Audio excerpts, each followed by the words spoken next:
Bah écoutez, je vous dis très simplement, je ne sais pas.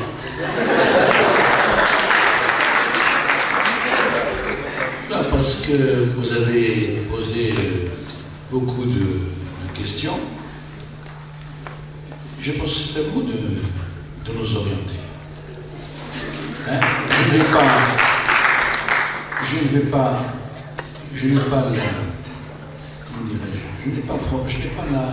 connaissance, je n'ai pas le savoir que vous avez. Alors c'est à vous, avec nous, on vous a présenté une vision que nous voulons pour cette ville. Comment la concrétiser, comment mettre en place les fondations. Et vous êtes une partie de ces fondations. Alors, quand on parle technopart, on a parlé avec Siroma, on en a parlé, on cherche un bâtiment, si on ne trouve pas, s'il faut investir, eh bien investissons.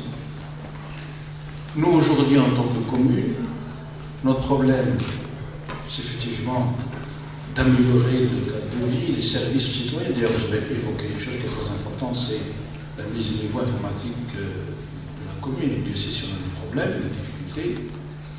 Donc là déjà, voilà des pistes sur lesquelles vous pouvez déjà contribuer très concrètement.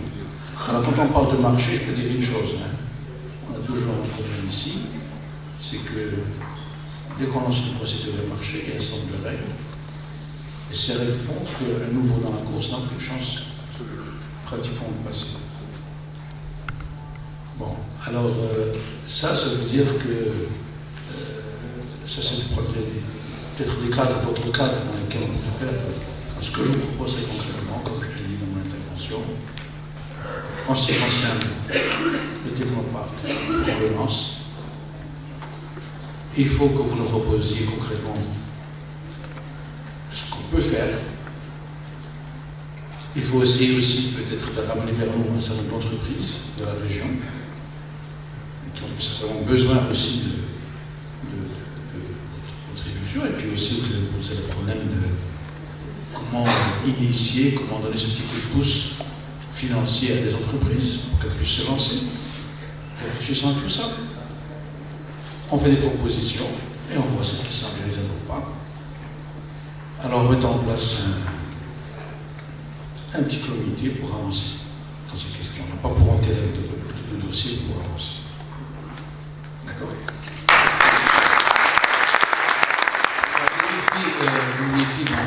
On a pu obtenir des Tazat Mouralek qui nous mettent une espace édifice sur la corniche. Maintenant, votre proposition est parfaitement à sa place. Les maisons de quartier aussi, on a réussi à avoir des conseillers de la ville me rappellent ça.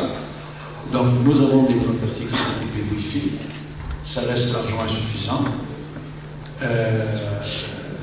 Il faut donc que les opérateurs puissent contribuer à cela et donc ça aussi c'est à l'université de demander une fabrication ensemble pour avoir donc les universités, les établissements scolaires ouverts donc, par le Wi-Fi.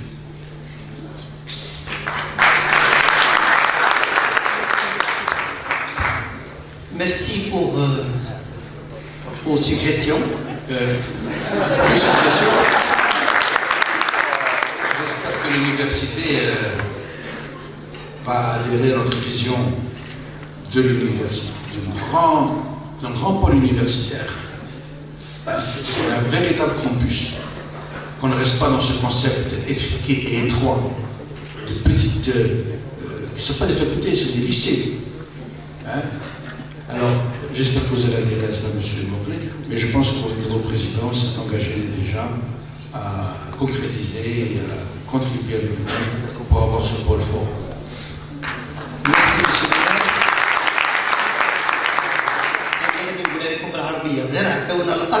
Nous sommes prêts à construire.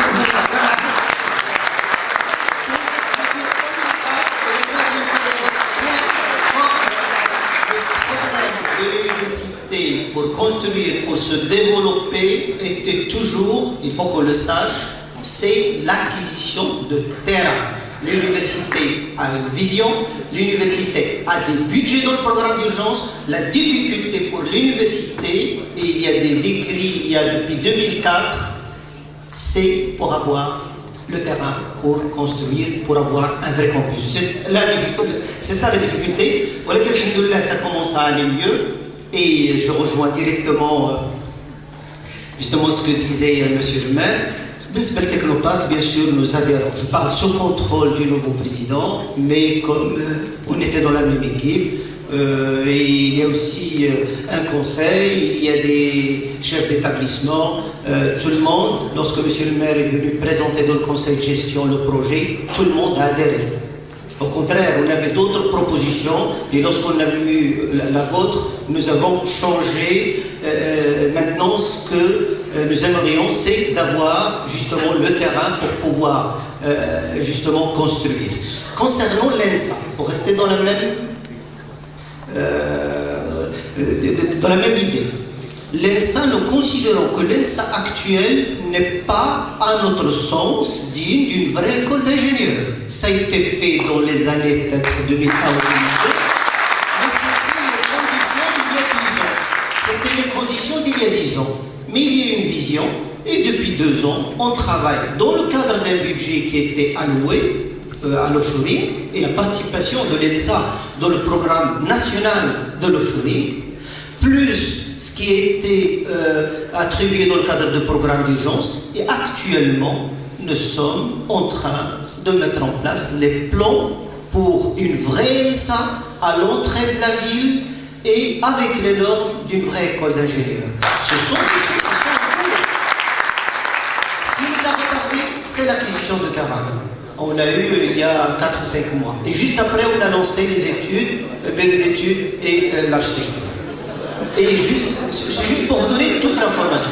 Concernant, vous vous sentez concerné? Je vous donnerai la parole tout à l'heure. Je dis tout ce que j'ai à dire et après je vous donnerai la parole. Alors, concernant le Wi-Fi, là aussi nous sommes conscients de l'importance de ça. Nous avons commencé par un établissement, parce que vous savez que le côté technique est important.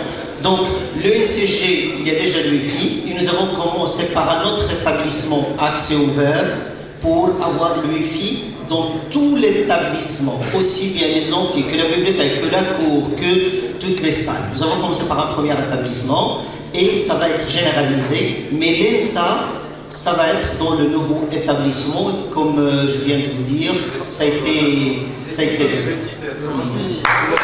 la cité universitaire, ça aussi les gens ne le savent pas, la cité universitaire ne dépend plus de l'université depuis 2003. Il dépend d'un office, bien sûr, on est dans le même ministère, au niveau régional, on travaille ensemble, on est dans la même équipe, mais la cité universitaire, mais ceci n'empêche pas que, bien sûr, on peut collaborer sur ce point. Donc voilà ce que j'avais à dire à propos de l'ENSA et à propos du site, de la généralisation du Wi-Fi au sein de l'université. Et je redonne la parole à monsieur le maire.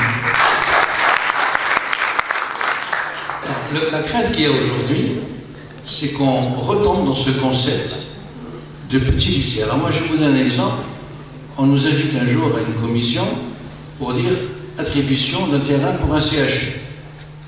On a besoin d'un CHU, on a besoin d'une faculté de médecine, et on vient nous dire, écoutez, il nous faut un petit lot de 6 hectares. Et c'est là où je dis non. Et je ne vous autoriserai pas, en tant que maire, à réaliser des projets étriqués s'il n'y a pas une grande vision d'ensemble sur les 80 hectares ou plus que nous offrons à l'université. Alors,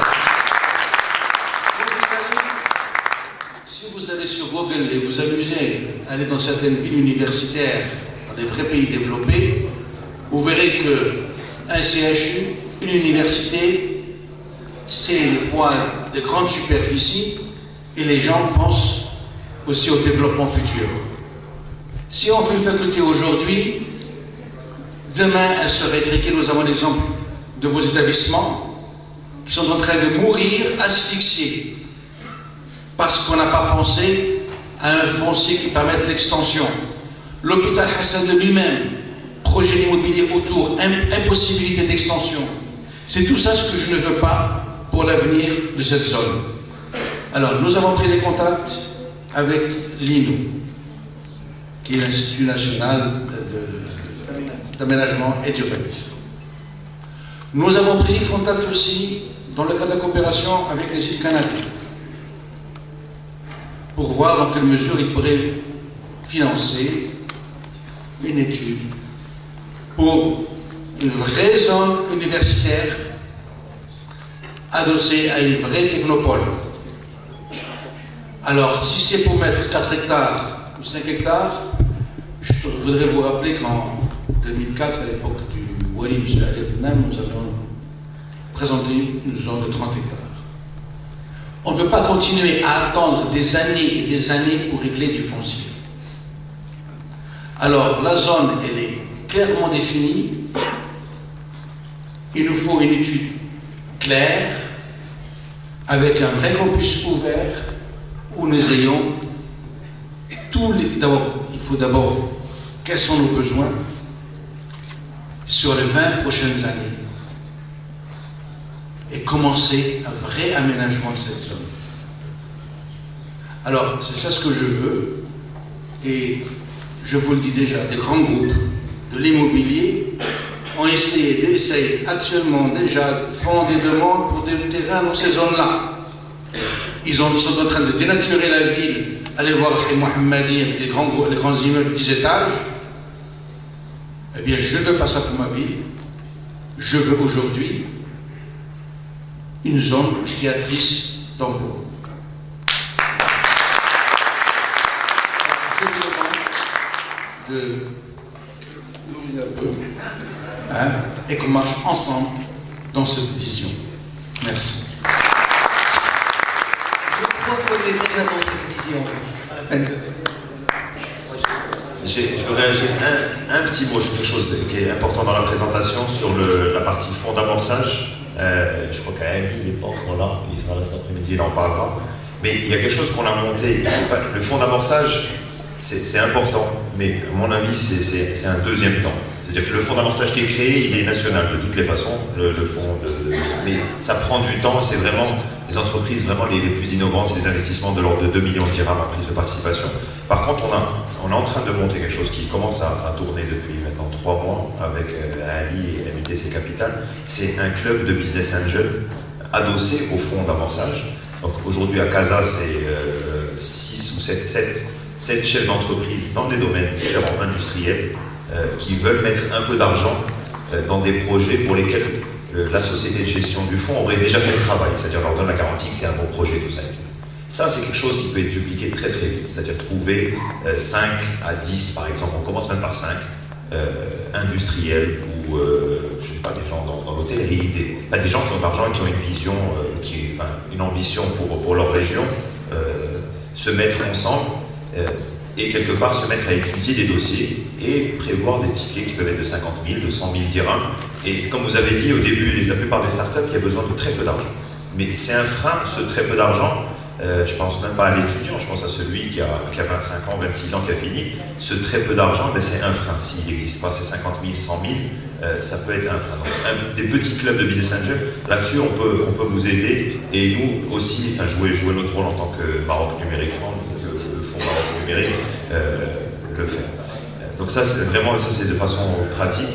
L'autre point, mais là c'est complètement général, et je rajoute encore une couche sur ce que j'ai dit tout à l'heure. Je félicite l'association des étudiants de l'ENSA. C'est assez particulier au Maroc. Je fais le tour de tous les campus. Je vais dans quasiment tous les forums d'écoles d'ingénieurs, à Rabat, à Casa, dans les autres villes, à Tanger, à Oujda. J'y vais quasiment une fois par an. Il y a peu d'associations qui sont capables de pondre quelque chose comme ça. Je vous le dis, c'est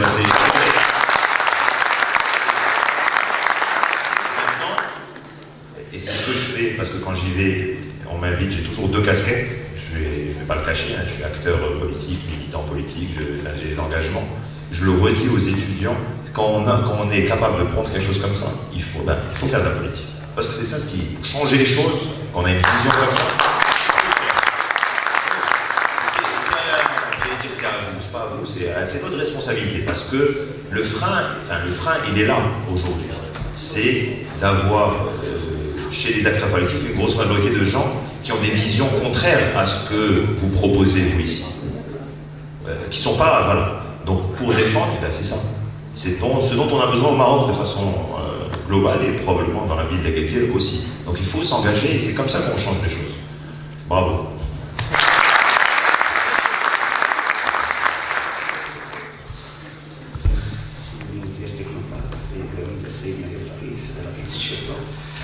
كطالب المدرسة الوطنية للعلوم التطبيقية، أولا نشكر السيد المدير أحمد مير الذي خلق مدرسة للمهندسين بالجنوب. نشكره جزيل الشكر، هذه فكرة جد رائعة. وأنا كطالب، أنتم قلتم أنكم كفريق واحد في الجامعة وأنتم تشتغلون بيد واحدة، أين وصلتم في مشروع إنجاح المدرسة الوطنية للعلوم التطبيقية؟ الآن لا يوجد أي شيء ملموس على أرض الواقع. شكرا.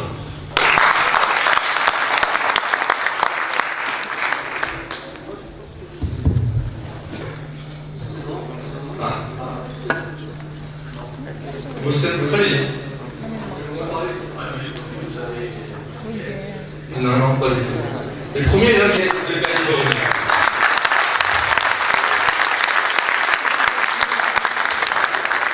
Ils avaient craint de perdre leur argent. Ils avaient investi dans une nouvelle technologie. Nous avons un climat assez similaire à celui de la Californie. Et effectivement, le problème de l'eau se pose. Le problème de ressources naturelles se pose. C'est pour ça que j'ai dit qu'il faut sortir. Il ne faut pas rester branché uniquement agriculture, pêche et tourisme. Il faut aller aussi faire autre chose. Alors si vous avez beaucoup d'investissement, pourquoi pas? Juste pour guider la question à propos de l'école, je voudrais juste dire, c'est en décembre qu'on ait le terrain pour pouvoir construire. C'était ça le facteur. Non mais je vous dis ce qui s'est passé là. Je vous dis, c'est au mois de décembre qu'on a pu avoir le terrain. Aussitôt après, on a lancé les études, ils sont. C'est pour ça, ma première intervention, c'était l'art. Maintenant, je suis très content qu'il y ait une vision de nous donner suffisamment pour construire un campus, mais c'était toujours un facteur limitant de l'université de nos zones. Chaque fois, on nous donnait des petites parcelles, et chaque fois, des démarches. Il y a un terrain que depuis 2004, nous sommes en train d'avoir la possibilité de l'acquisition, on n'a pas encore pu.